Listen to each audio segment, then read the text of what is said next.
یہی 27ویں شب تھی، یہی رجب کا مہینہ تھا۔ میرے آقا حضرت ام ہانی رضی اللہ تعالیٰ عنہ کے گھر آرام کر رہے ہیں کہ جبریل امین جو فرشتوں کے سردار ہیں نبی پاک کے دربار میں آتے ہیں۔ آرام سے جگاؤں کیسے؟ رب کا حکم ہے کہ محبوب کو بلایا جائے، مگر محبوب آرام کر رہے ہیں۔ یہ وہی آرام ہے، نہ جگانے پر صدیق اکبر نے نماز قضا کر دی تھی، نہ جگانے پر سیدنا صدیق اکبر نے سانپ کا ڈس جو ہے وہ برداشت کر لیا تھا، جگایا نہیں۔ اور مولا علی نے دیکھا کہ عصر کی نماز جاتی ہے تو چلی جائے، آقا کے آرام میں خلل نہ آئے، اب جبریل امین کو جگانا ہے۔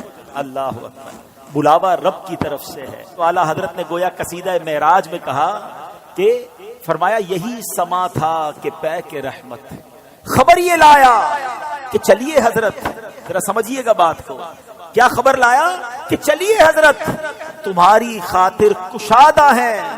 کیا کشادہ ہیں؟ جو کلیم پر بند راستے تھے۔ نبی پاک کو حتیم میں لایا گیا، وہاں نبی پاک کے سینہ اقدس کو چیرا گیا اور اس میں نور کی برسات کی گئی، حکمتیں داخل کی گئی، پھر سینہ اقدس کو بند کر دیا گیا۔ آج لوگ کہتے ہیں سائنس نے بڑی ترقی کر لی ہے، اوپن ہارٹ سرجری ہوتی ہے۔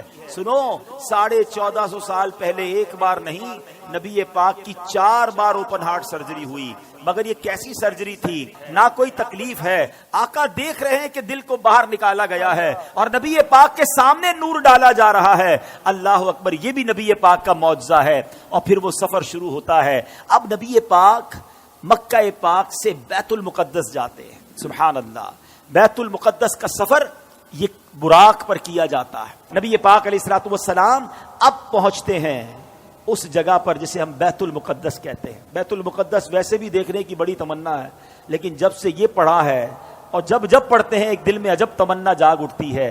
ذرا سوچو تو صحیح کہ کائنات میں ایسی نماز نہ اس سے پہلے ہوئی نہ اس کے بعد ہوگی، جب اس کائنات کے سب سے بہترین افراد یعنی انبیاء کرام کم و بیش 1,24,000 آل ٹوگیدر ونس ٹائم، ایک ہی وقت میں وہ بیت المقدس میں موجود ہیں، صفے تیار ہیں، مؤذن فرشتے ہیں، اقامت دینے والے جبریل امین ہیں۔ اور اب جبریل امین نے عرض کیا حضور اب آپ امامت فرمائیے۔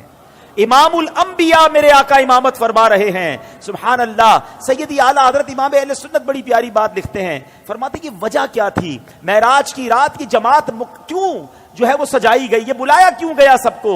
سبحان اللہ، رہتی دنیا کو یہ بتانا تھا۔ اعلیٰ حضرت کہتے ہیں نماز اقصا میں تھا یہی سر کہتے راز کو، یہاں کہتے ظاہر ہونا۔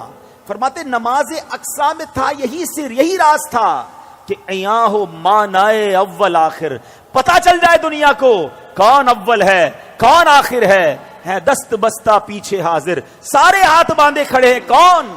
جو سلطنت آگے کر گئے تھے۔ اقصا میں سواری جب پہنچی، اقصا میں سواری جب پہنچی، جبریل نے بڑھ کے کہی تکبیر۔ اقصا میں سواری جب پہنچی، جبریل نے بڑھ کے پڑھی تکبیر۔ نبیوں کی امامت اب بڑھ کر سلطان جہاں فرماتے ہیں، اللہ اللہ کہو، اللہ اللہ اللہ اللہ اللہ اللہ کہو، اللہ اللہ۔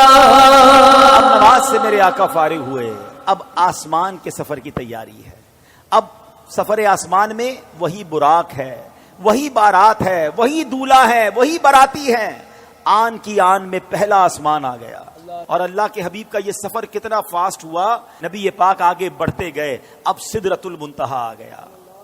اب یہاں جو ساتھی ہے جو ام ہانی کے گھر سے لے کر ساتھ جا رہے جبریل امین، وہ عرض کرتے کہ حضور بس اب یہاں سے آگے میں نہیں جا سکوں گا، یہ میری لمٹ ہے، اس سے آگے گیا تو میرے پر جل جائیں گے۔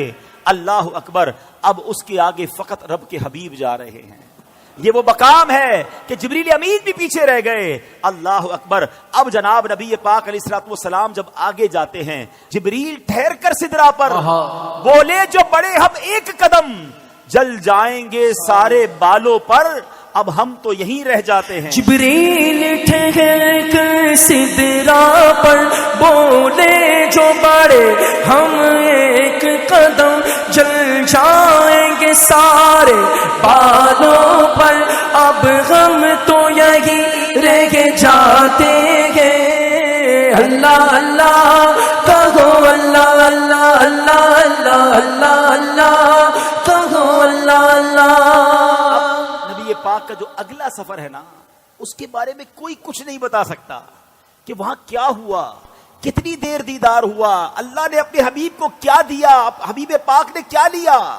وہ ایسی راز کی باتیں ہیں، وہ ایسی کرم کی باتیں ہیں کہ جتنا اللہ کریم نے قرآن میں بتایا اور جتنا حبیب پاک علیہ الصلوۃ والسلام نے ہمیں آ کر بتایا، اس کے علاوہ کوئی اس کے بارے میں نہیں جانتا۔ تو اب یہ وہ سفر ہے میٹھے اسلامی بھائیوں کہ جب نبی پاک علیہ الصلوۃ والسلام یہ سفر کر کے واپس آئے، یہ عظیم سفر ہے، جنت کے طبقات دکھائے، جہنم کے مشاہدات کیے، آل ٹوگیدر جب یہ سفر کر کے نبی پاک واپس آتے ہیں تو آج لوگ کہتے ہیں جناب کہ بڑی سائنس نے ترقی کر لی ہے، بڑا مہینوں کا سفر دنوں میں، دنوں کا سفر منٹوں میں طے ہوتا ہے۔ لیکن میرے آقا کے اس سفر میں جس میں ہزاروں سال کا یہ ٹریول ہے، علماء کہتے ہیں اگر اس کو لاجیکلی کیلکولیٹ کریں نا تو یہ کئی ہزار سالوں کا سفر بنتا ہے۔ مگر نبی پاک جب واپس آئے تو جو دروازہ کھولتے وقت کنڈی ہل رہی تھی وہ اب بھی ہل رہی ہے، جو بستر چھوڑ کے میرے آقا گئے وہ بستر اب بھی گرم ہے۔ آقا نے وضو کیا تھا، ہم وضو کرتے زمین پر پانی بہتا ہے، راوی لکھتے نبی پاک آئے وہ پانی ابھی بھی بہ رہا تھا۔ تو ہو سکتا ہے آج کا یہ ماڈرن دور کوئی ماڈرن نوجوان آ کر کہے، سائنسدان آ کر کہے کہ جناب اب تو سائنس نے اتنی ترقی کر لی، تمہارے نبی تو اونٹوں اور گھوڑوں پر سفر کرتے تھے، آج ہم جناب چاند پر پہنچ گئے، مریخ پر پہنچ گئے، بڑا راکٹوں کا زمانہ آ گیا ہے، سپر سونک ایئر کرافٹ بن رہے ہیں، آواز کی رفتار سے زیادہ تیز طیارے بن گئے۔ بتاؤ کیا اسلام میں تمہارے نبی کے پاس کوئی ایسا معجزہ ہے جو آج کی سائنس کو جواب دے سکے؟ اللہ اکبر، سنو تو صحیح، ہزاروں سال کا سفر کر کے میرے آقا آتے ہیں اور کنڈی ابھی ہل رہی ہے۔ گویا ہوا یہ کہ کم وقت میں نہیں بلکہ نبی پاک نے یہ سارا سفر نو ٹائم میں کیا، وقت وہی ٹھہرا ہوا تھا۔ ماجرا یہ ہے، اب عشق والا جواب سن لو، دراصل بات یہ ہے کہ میرے آقا تو سارے جہان کی جان ہے نا، ہے جب جان چلی گئی تو جہان رک گیا تھا، آقا واپس آئے جہان نے پھر چلنا شروع کر دیا۔ اعلیٰ حضرت کہتے ہیں نا، وہ جو نہ تھے تو کچھ نہ تھا، وہ جو نہ ہو تو کچھ نہ ہو، جان ہے وہ جہان کی، جان ہے تو جہان ہے۔